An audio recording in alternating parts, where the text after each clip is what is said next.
اب تصور کیجیے میدان عرفات کا سورج چمک رہا ہے، 1.25 صحابہ کرام کا مجمع ہے، اور اللہ کے آخری نبی کریم صلی اللہ علیہ وآلہ وسلم اپنی امت سے مخاطب ہیں۔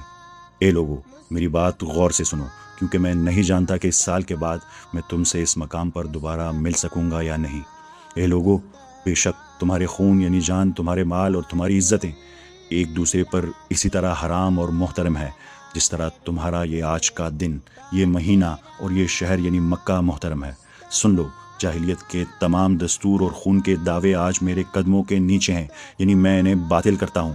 جاہلیت کا سود ختم کر دیا گیا، اور سب سے پہلے میں اپنے خاندان، اپنے چچا عباس بن عبد المطلب کا سود باطل کرتا ہوں، وہ سب کا سب معاف ہے۔ اے لوگو، عورتوں کے معاملے میں اللہ سے ڈرو، تم نے انہیں اللہ کی امان سے لیا ہے، اور اللہ کے کلمے سے ان کے سطر تمہارے لیے حلال ہوئے ہیں۔ ان پر تمہارا حق ہے اور تم پر ان کا حق، ان کے کھانے اور پہناوے کا انتظام تمہارے ذمہ ہے۔ اے لوگو، سن لو، تمہارا رب ایک ہے، تمام انسان آدم اور حوا سے ہیں، کسی عربی کو اجمی پر، کسی اجمی کو عربی پر، کسی گورے کو کالے پر، اور کسی کالے کو گورے پر کوئی فضیلت حاصل نہیں سوائے تقویٰ کے۔ ہر مسلمان دوسرے مسلمان کا بھائی ہے، اور تمام مسلمان آپس میں بھائی بھائی ہیں۔ کسی شخص کے لیے اپنے بھائی کا مال حلال نہیں مگر یہ کہ وہ اپنی خوشی سے دے، بس اپنے آپ پر ظلم نہ کرنا۔ میں تمہارے درمیان وہ چیز چھوڑے جا رہا ہوں کہ اگر تم اسے مضبوطی سے تھامے رکھو گے تو کبھی گمراہ نہیں ہوگے، اور وہ ہے اللہ تعالیٰ کی کتاب یعنی قرآن کریم اور اس کے نبی کی سنت۔ اے لوگو، میرے بعد کوئی نبی نہیں آنے والا، اور نہ تمہارے بعد کوئی امت پیدا ہونے والی ہے، بس اپنے رب کی عبادت کرنا، 5 وقت کی نماز پڑھنا، اپنے مہینے یعنی رمضان کے روزے رکھنا، اپنے مالوں کی زکوٰۃ خوش دلی سے دینا، اور اپنے حکمرانوں کی اطاعت کرنا، تم اپنے رب کی جنت میں داخل ہو جاؤ گے۔ جو لوگ یہاں موجود ہیں وہ یہ پیغام ان تک پہنچائیں جو یہاں نہیں ہے، اور ہو سکتا ہے کہ وہ بات والے ان احکامات کو براہ راست سننے والوں سے بہتر سمجھ سکیں۔ اور پھر آپ صلی اللہ علیہ وآلہ وسلم نے صحابہ سے پوچھا، تم سے میرے بارے میں پوچھا جائے گا تو تم کیا کہو گے؟ صحابہ نے عرض کیا، ہم گواہی دیں گے کہ آپ نے پیغام پہنچا دیا اور حق ادا کر دیا۔ تب آپ صلی اللہ علیہ وآلہ وسلم نے آسمان کی طرف انگلی اٹھا کر 3 بار فرمایا، اے اللہ گواہ رہنا، اے اللہ گواہ رہنا، اے اللہ گواہ رہنا۔ ذرا رکیے اور اپنے گریبان میں جھانکیے، یہ ہمارے آخری نبی کریم صلی اللہ علیہ وآلہ وسلم کی آخری وصیت تھی۔ یہ وہ الفاظ تھے جو انہوں نے دنیا سے رخصت ہونے سے پہلے ہماری کامیابی کے لیے ادا کیے۔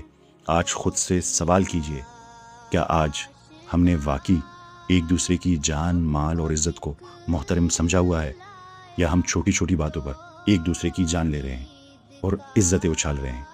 کیا ہم نے سود جیسی لعنت کو اپنی زندگیوں اور معیشت سے نکال پھینکا ہے؟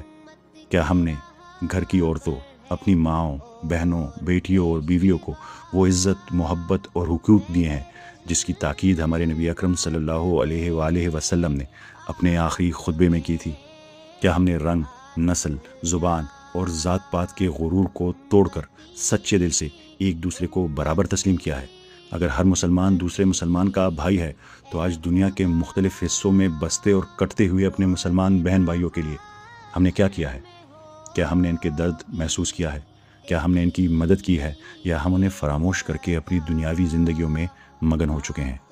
اور سب سے اہم سوال، کیا ہم نے واقعی اللہ کی کتاب قرآن کریم اور نبی کریم صلی اللہ علیہ وآلہ وسلم کی سنت کو مضبوطی سے تھاما ہوا ہے، یا ہم نے انہیں صرف اپنے طاقوں کی زینت بنا دیا ہے اور ہماری عملی زندگی کسی اور ہی ڈگر پر چل رہی ہے؟ اگر ان سوالوں کا جواب نہیں ہے تو ہم کس منہ سے روز قیامت ان کے سامنے کھڑے ہونے کی اور ان کی شفاعت کی امید رکھتے ہیں؟ آج ہی فیصلہ کیجئے۔ اس آخری خطبے کو محض ایک تاریخی تقریر نہ سمجھیں، بلکہ اسے اپنی زندگی کا پیمانہ اور اپنی چیک لسٹ بنائیے، کیونکہ ابدی کامیابی اور جنت کا راستہ صرف اور صرف اسی نقش قدم پر چلنے میں ہے جو وہ ہمیں دکھا کر گئے ہیں۔ اپنے آپ کو بدلیے اس سے پہلے کہ مہلت ختم ہو جائے، اور اللہ کی کتاب کو مضبوطی سے تھام لیجئے۔ آپ سب کا بہت شکریہ۔ اور